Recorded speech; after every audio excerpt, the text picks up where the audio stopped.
Welcome to Parsing Propaganda, the show where we deconstruct evangelical articles, videos, or other content. We try to get in depth to point out the insane.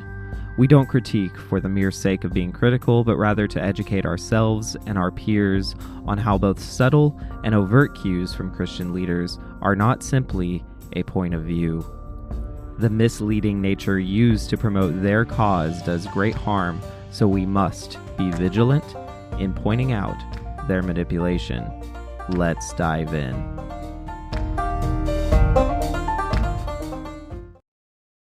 Lori Alexander, a self-proclaimed Christian blogger known as the Transformed Wife, has sparked intense debates with her conservative beliefs and outspoken views on family, marriage, and motherhood. But who is she? And what drives her passionate convictions? Born on September 1st, 1958 in California, Lori Alexander grew up in a family of 3 children with sisters Elisa and Debbie. Despite inconsistent narratives about her childhood, one thing is clear. Her upbringing greatly influenced her views on marriage and family life. Lori married Kenneth Alexander in 1980, and together they had 4 children. Her journey took an unexpected turn as she went from working to becoming a stay-at-home mom after sabotaging her birth control in order to have more children. Her transformation from a contentious wife to one who believes women should submit to their husbands is not only problematic, but deeply hypocritical. She endorses corporal punishment and the controversial teachings of the Pearls, who have been associated with child abuse.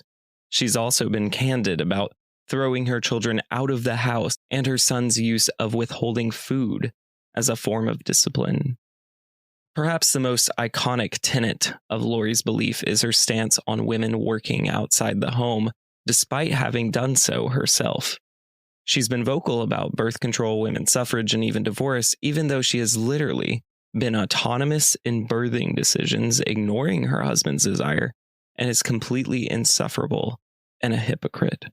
She mocked the deaths of popular Christian women Rachel Held Evans and Paige Hilken, yet she claims to be a mother figure to young women who simply need to stick to biblical womanhood principles in order to live a happy, transformative life. She has a blog and is very active on social media, and even has a book and a couple of devotionals. I don't debate that Lori is indeed a transformed wife, but I'm concerned about what she is transformed into.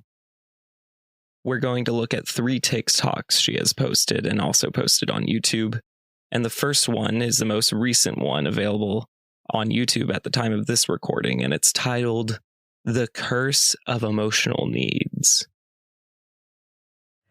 Good morning. I just stopped on my walk this morning. It's a warm, muggy morning in California. It's going to be a hot day, so I thought I'd get my walk done early in the morning. And my house is full of family, so I decided to just stop and make a little video about emotional needs. It's a very destructive phrase that was invented in the 1980s with our narcissist, self-obsessed culture. It was never thought of before the 1980s. So Lori here is borderline plagiarizing and badly plagiarizing a Psychology Today article by Stephen Stanzi that was written in 2019, titled the same thing, The Curse of Emotional Needs. And he is a textbook pop psychologist who has been on Oprah and other talk shows with a blog on Psychology Today titled Anger in the Age of Entitlement, subtitled Cleaning Up Emotional Pollution. In his article with this same title, The Curse of Emotional Needs, he says, quote, "The idea of emotional needs is one of the most harmful notions of pop psychology. The term came into popular discourse in the 1980s as part of what is known as a culture of self-obsession, which has grown steadily as scores on measures of narcissism indicate," end quote. However, if Lori had continued to read or comprehend the article, she would have realized something important. While the article criticizes the idea of emotional needs from pop psychology, calling it harmful, It also suggests that adults often confuse wants with needs, leading to problems in relationships. Seeking validation is seen as less effective than empowerment, which allows individuals to change their emotional state and grow. The article stresses that emotional growth comes from transcending painful experiences and learning to self-regulate without demanding people address your own emotional needs. In short, he isn't arguing that emotional needs don't exist.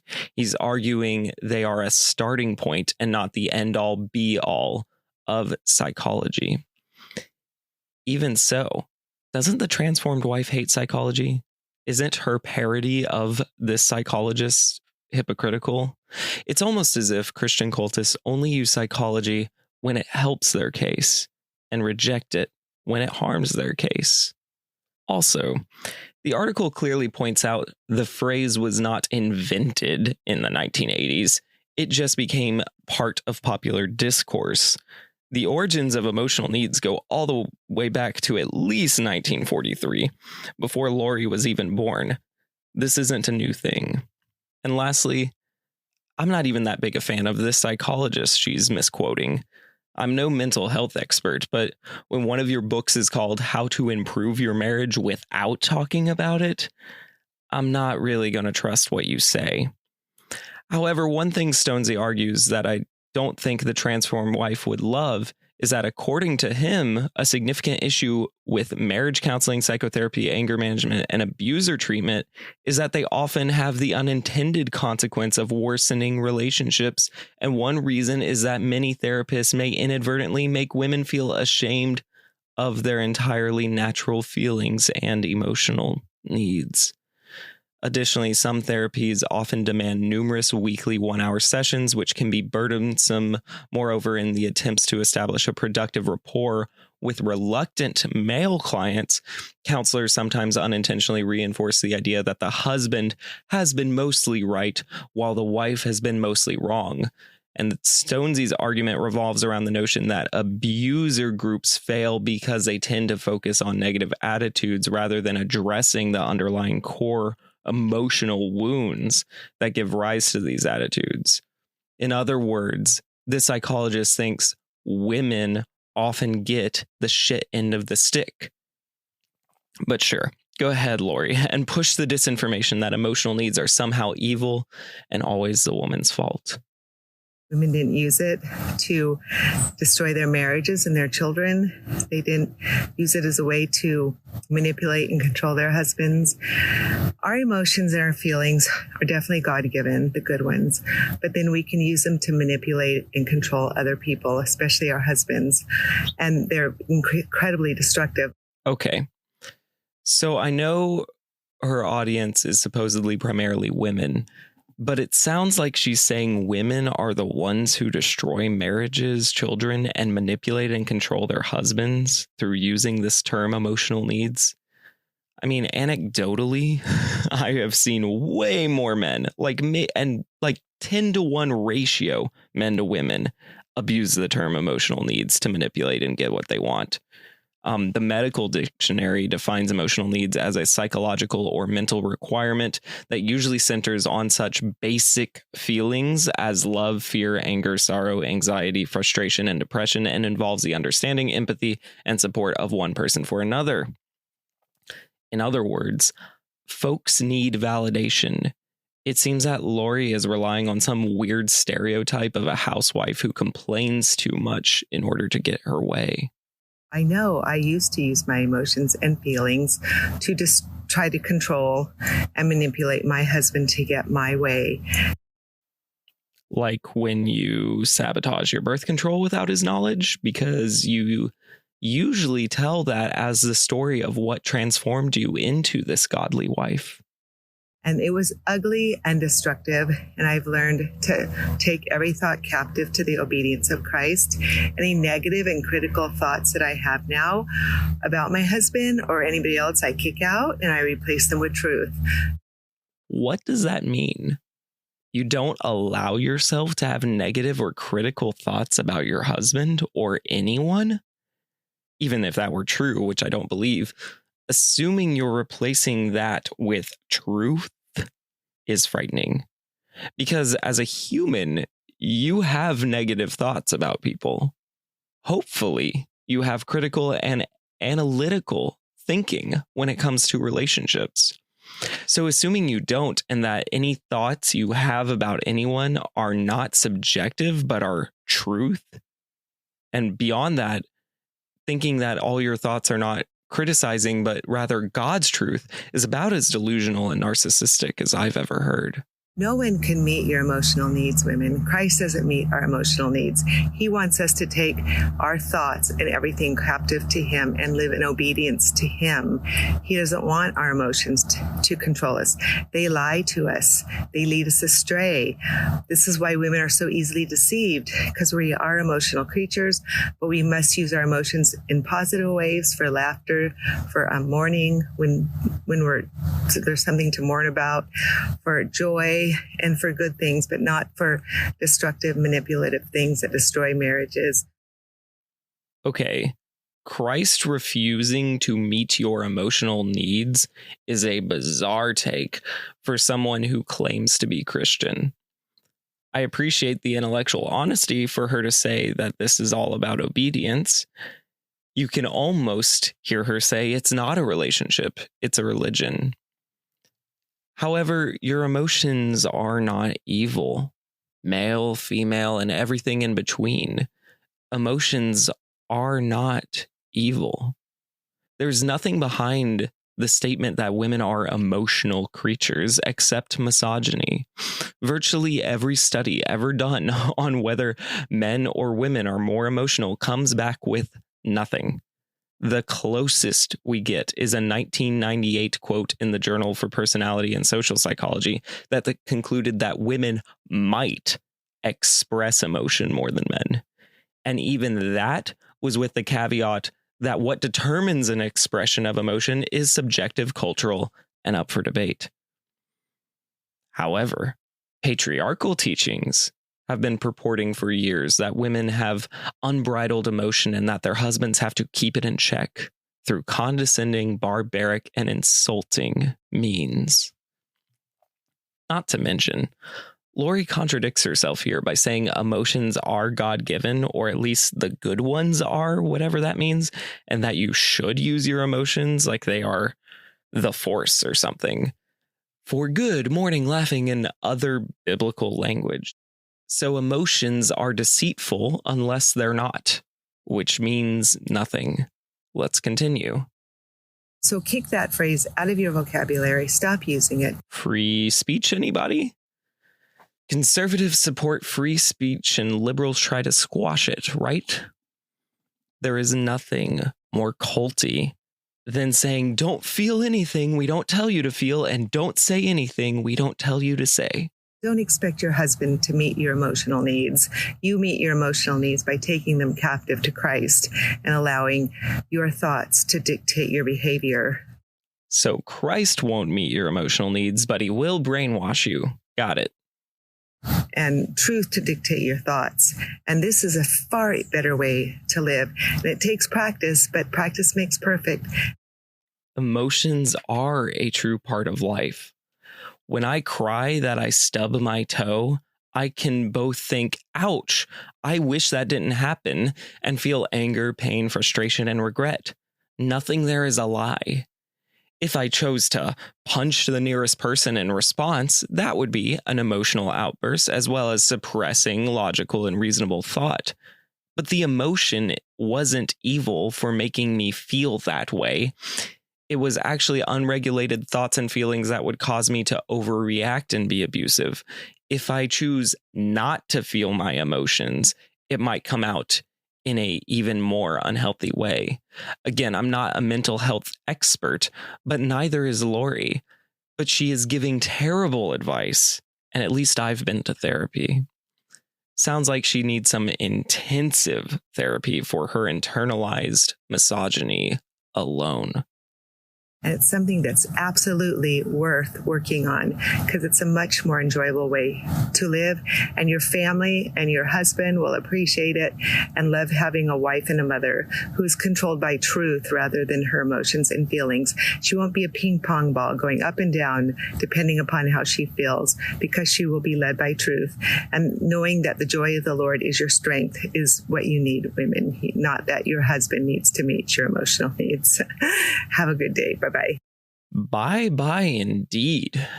This relies not only on stereotyping, but is setting young women up for abuse.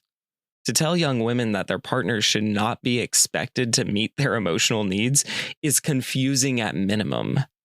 And let me be clear, I would say that emotional needs being met are primarily something to figure out on your own.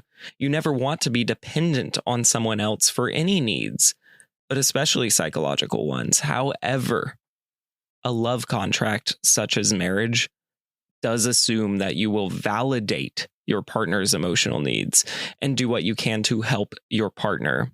It is not too much to expect your husband to care about your emotional needs. And this language implies that women should just suck it up and do whatever their husband tells them to, especially if he is able to spiritualize or Christianize his demands. Lori isn't just anti-women in her views on marriage.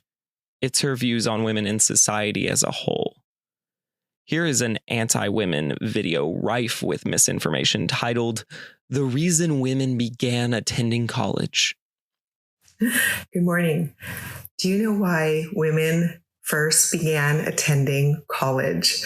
This is a really exciting video for me to make. I researched it last night. No, you didn't. Googling is not research. It's a common misuse of the word, but you can't research anything in one night. It's literally impossible. I'm not saying you have to get peer-reviewed or do academically rigorous studying to ever use that term research, but you need to do more than a Google search. You need to read some books. You need to read disagreeing experts and do some writing at minimum. And Lori is going to demonstrate exactly why doing rigorous research of any kind is super important. And they started attending college in the middle of the 19th century. And it was to train them to be wives, mothers, and homemakers, to be helpmeets for the undergraduates in the colleges. They would live in cottages. And this is what they did in college. So let's be clear. The first woman to challenge patriarchal education was Elena Lucrezia Cornaro Piscopia, sorry if I butchered that, in 1672, who enrolled in theology at the University of Padua, but was prevented from graduating by the Catholic Church. She later earned a PhD in philosophy, though it took centuries for another woman to achieve a doctorate there. 19th century women had two higher education options: co-ed institutions like Oberlin College and women's colleges like Wesleyan College. Oberlin admitted women and people of color in 1837, while women's colleges like Barnard, Vassar, Bryn Mawr, Smith, and Wellesley opened up between 1836 and 1875. Despite these strides, women's education was seen as a, quote, dangerous experiment, end quote, and colleges restricted their freedom. The first female doctors, lawyers, and professors faced numerous barriers. Coeducation gradually became the norm in the 20th century. The Ivy League schools resisted coeducation, but eventually admitted women, largely due to the desire to stay competitive. Columbia University was the last to admit women in 1983. Today, women dominate higher education, earning the majority of bachelor's degrees. However, they still face disparities in pay and underrepresentation in academia. Closing the gender pay gap and supporting women in academia remain important challenges in the fight for gender equality. So by the mid-19th century, women were getting all sorts of degrees, but then getting legally blocked from the profession that they just studied to be a part of, and all other kinds of patriarchal barriers. Women's education was at the forefront of a woman's right to exist independent of a man's control. In less than 100 years from this time period, women were 50% of attendees, and now they are obviously the majority of graduates. It was actually the 1930s when home economics became more popular, and that was due to the need to be resourceful at home during the Great Depression. So I don't know where Lori is getting this romanticized, conservative, wet dream version of history where women were just trying to be godly wives for their husbands at a cottage college. Other than there were some universities building cottages for women when only a few were enrolled to keep them away from the men so there wouldn't be sexual distractions, with no avail. Of course, it is college after all, so there was sex aplenty. But this is all just fiction, and I encourage people to learn about the history of women in education and why it is so important to educate those with less rights, as it gives them more power to break away from toxic systems like this one that the transformed wife is purporting. And when we were looking for a college for our youngest daughter, she wanted to go to the master's seminary and take their home economics, or it was something called like that, where they learn to be wives, mothers, and homemakers. But my husband said, I'm not spending that kind of money to teach you how to do that. But I would have loved going to a college like that. That didn't sound very submissive, Lori. I do love that even her husband is like, yeah, that sounds like a scam. Master's seminary or master's college is its own cult. I think they did indeed have a home economic course and a degree program where you could earn your master's in home economics. And I think they actually called it family and consumer sciences, but it does not look like it's available anymore. I had no desire to go to a college, learn things that I could care less about. I don't remember anything I learned in college. Clearly. But I would have loved learning all about being a godly wife, mother, and homemaker. There's so many things to learn about that. So I'll say this. Being a homemaker is hard. Being a parent is hard. There should absolutely be better support in this country for people of all genders about home skills, family skills, and things such as that. I actually don't have a problem at its face with home economics as a concept.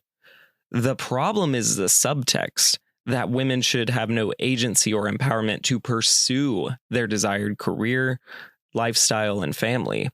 The differences between indoctrination, education, and community support are essential distinctions, especially if you want to avoid cult-like abuses of power.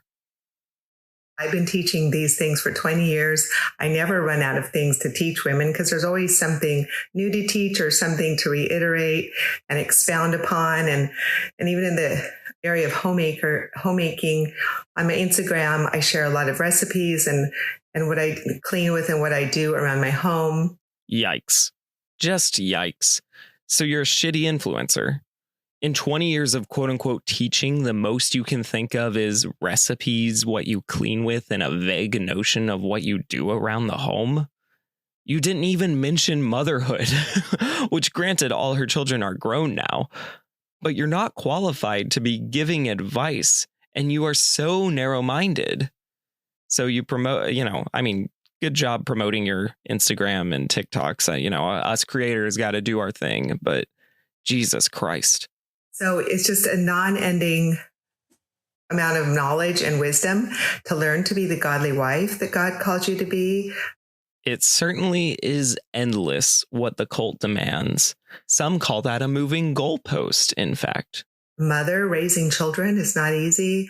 Agreed. And it's good to learn from older women. Agreed. Who have raised godly children how to do this. Never mind. It takes a lot of time, diligence, effort, and seek out a godly older woman who has good children, raise godly children, and learn from her. Listen, if you want a Christian mentor, go get you one. But also, if you want to go to college, go to college. Doesn't seem like that would be such a hot take, but when it comes to the transformed wife, I've somehow just blasphemed. Ask her all of her secrets and what she did to raise those godly children. And if she says spanking, maybe consider that physical abuse will keep people in line, if that's your only goal. But if you want to raise independent children, perhaps consider addressing some of those cursed emotional needs that Laurie is so scared of. Find a woman who is a great housekeeper and go watch her, spend a day with her or two and learn from her. Nah, YouTube will teach you how to clean anything. There's so many things that we need to learn. And even a woman that you see who is a godly, submissive wife, ask her to help you, to mentor you and lead you in becoming a wife like that with a meek and quiet spirit. I wish you were meek and quiet, Laurie. So women, going to college like that is amazing. No wonder marriages were so strong in past generations. Abusive. The word you're looking for is abusive. Also, in recent years, the myth of rising divorce rate and the idea that half of all marriages end in divorce has persisted despite evidence to the contrary. The reality is that the divorce rate has been declining for decades, with about 70% of marriages from the 1990s reaching their 15th anniversary. This trend is due to factors like later marriages, birth control, and changes in gender roles. However, the decline in divorce is not uniform across all demographics, contributing to economic and social inequality, as those with college degrees divorce at lower rates than those without. In other words, women, if you don't want to get divorced, you're better off going to college. Women were not learning to be feminist and hate being wives, mothers, and homemakers like they are in colleges today. Virtually no college is teaching that anywhere. Zero. It's not happening. This is misinformed and fear-mongering. No, they were learning to be wives, mothers, and homemakers, and specifically helpmates to their husbands. This is what the article from the Smithsonian magazine said, which is not a Christian magazine, but they knew that being a wife, mother, and homemaker was incredibly important back then, unlike today. And we see what effect it has had on our nation. It's destroying our nation because it's destroyed the family. Okay. With that last hint, I think I found the article she badly plagiarized. Which, by the way, I hate content farming, which is what this is. I hate when people just steal other people's work and act like it comes from nowhere. And it's not just Christian creators that do this, but it's so lazy and unimaginative and stupid. Anyways, there's this Smithsonian magazine article from February of 2019 that talks to the author of a history book about the architectural history of the American dormitory. And towards the end of the article, which is a review, an interview with this author. And so towards the end of the article, it says, quote, "Dorms initially were almost always segregated. College life introduced men to other men like themselves," Yanni writes. But when men who weren't members of the white Protestant elite became students, most institutions separated them into different housing. The Harvard Indian College, for example, was built in 1655 so that white students wouldn't have to live with native students. And this trend continued when white women of the middle and upper classes began to earn undergraduate degrees in the mid-19th century. At both private women's colleges and large land-grant universities, these students were expected to become homemakers, wives, and mothers, so their dormitories reflected the ideology of domesticity. They were not boarding houses, but cottages to fit them for the roles they were expected to fulfill.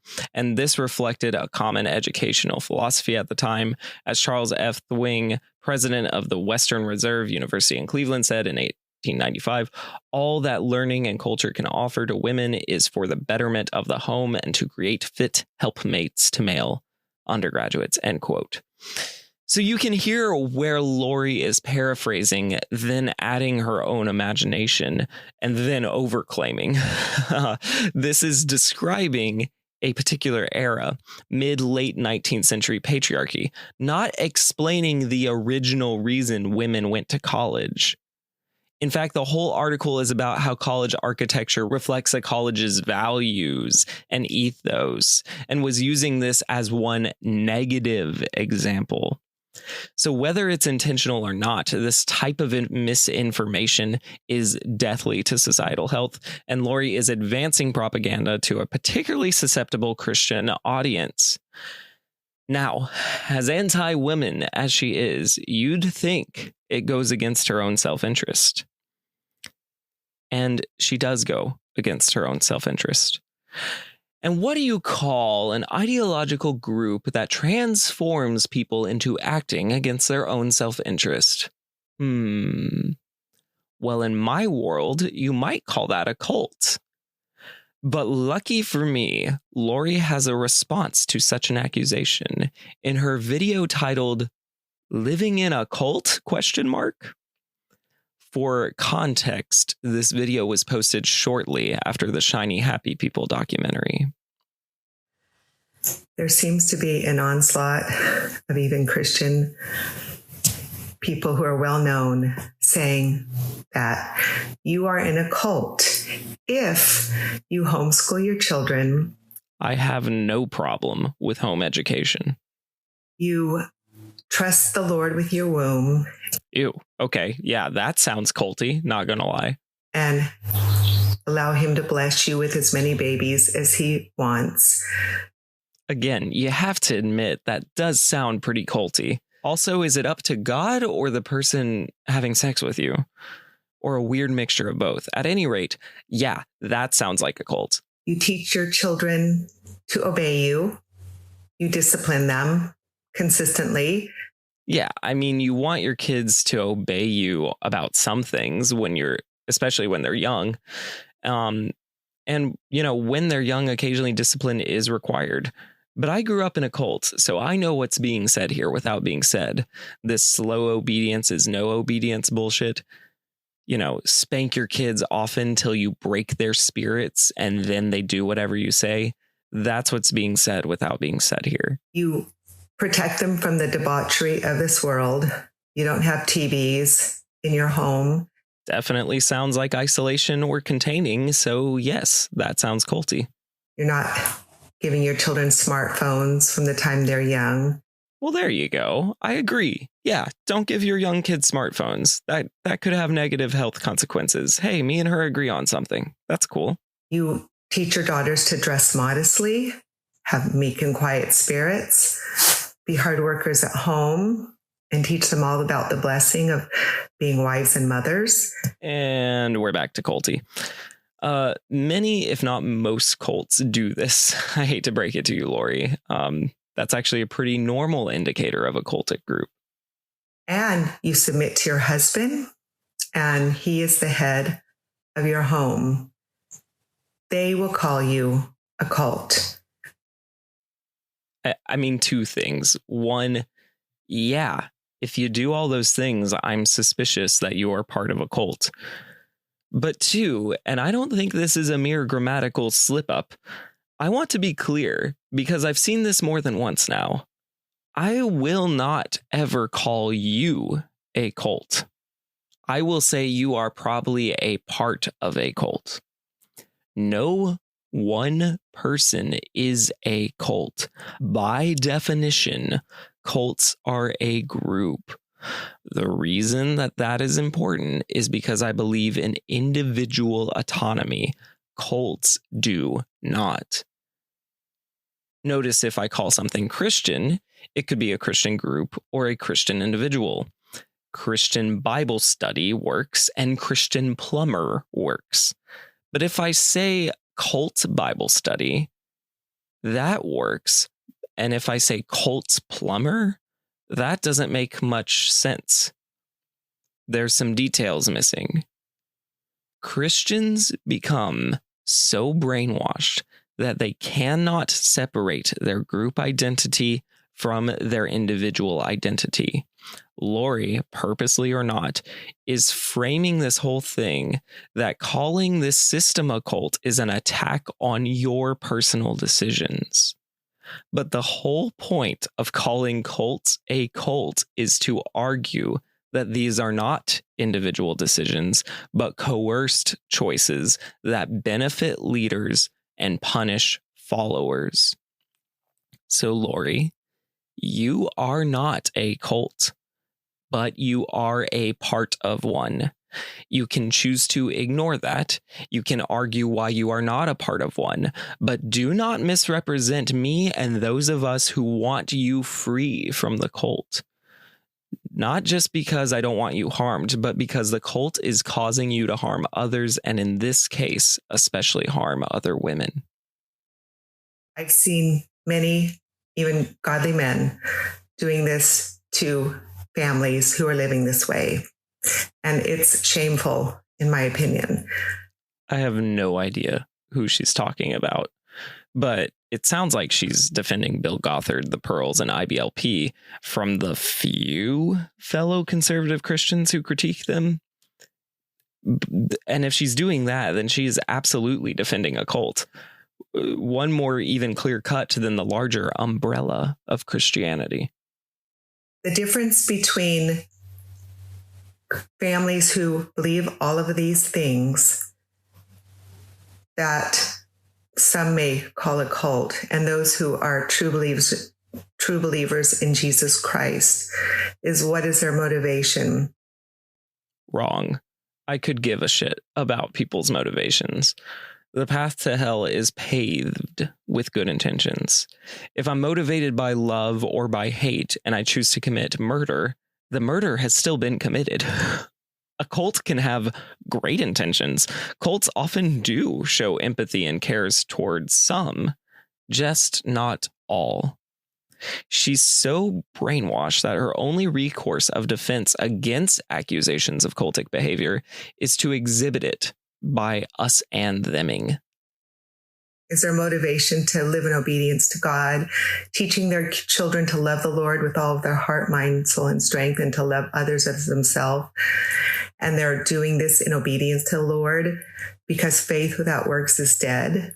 And God tells us that if we love him, we will keep his commands. Or are they doing it just legalistically for show, to say how much better they are than others? What is their motive? It doesn't matter.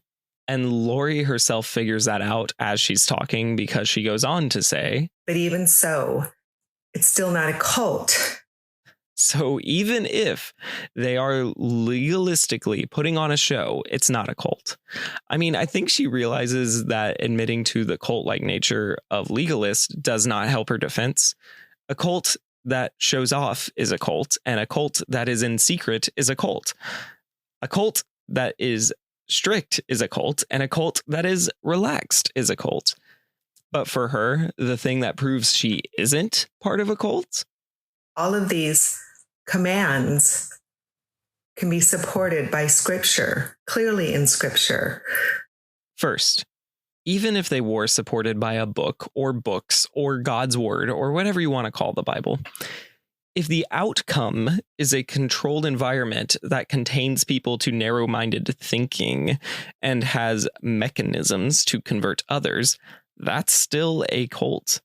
But secondly, these claims cannot be supported by Scripture. The Bible nowhere commands homeschooling. The Bible nowhere commands consistent spankings. The Bible nowhere commands that women should not work. It simply isn't there. You can use verses to support patriarchy, support obedience to God, maybe even make an argument to be fruitful and multiply. But you cannot do any of this with the preface that the Bible clearly supports. The Bible doesn't clearly support anything. To think that it does is narcissistic and uneducated. We don't ever know the motive of someone's heart and why they're doing what they're doing, especially when they're living in obedience to God. We hope that it's because they love God and are obeying him because they love him and they know that his will is perfect. But even if they are not, often they will reap the benefits of living in obedience to him. And this is the weird Christian nationalist, conservative Christian, and alt-right nonsense that has taken over the evangelical movement in recent years. The claim is that even if you aren't a real Christian, you should act like one. There was a time when evangelicals would call that a wolf in sheep's clothing, but now their pews are empty and their budget's thin. They are aligned with power in numbers and aligned with power in status, and that requires a sacrifice of sincere belief. In other words, if you act like our cult, that's good enough for us. His ways are good. His ways are perfect. Don't let anyone accuse you of being in a cult because you look different than mainstream Christianity. You're living the way God commands. Bye-bye. What the fuck? What is mainstream Christianity to these zealots? You can never be too extreme a Christian for Christians. This sort of critique of mainstream Christianity is that they aren't Christian enough unless they adhere to the most cult-like practices found inside it. It's clear that the historical evolution of women's education is a testament to progress and empowerment. Women's education has shattered stereotypes and provided a path to independence, challenging patriarchal norms along the way. It's important to dispel misconceptions and reject attempts to narrow the narrative, as seen with figures like Lori, who promotes an evangelical propaganda that becomes an instrument of systemic abuse. And to move forward, we must empower individuals to make informed choices rather than confine them to rigid ideologies. We should celebrate and support women's education as a force for positive change, breaking free from outdated stereotypes and fostering a more inclusive society for people of all genders in every aspect of life. But that competes with the cult of Christianity's mission. So as we unravel the propaganda of the transformed wife, remember that transformation begins with questioning, not blind conformity.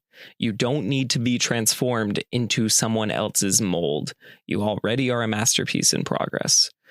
You don't need a cult. You need to break free from cults.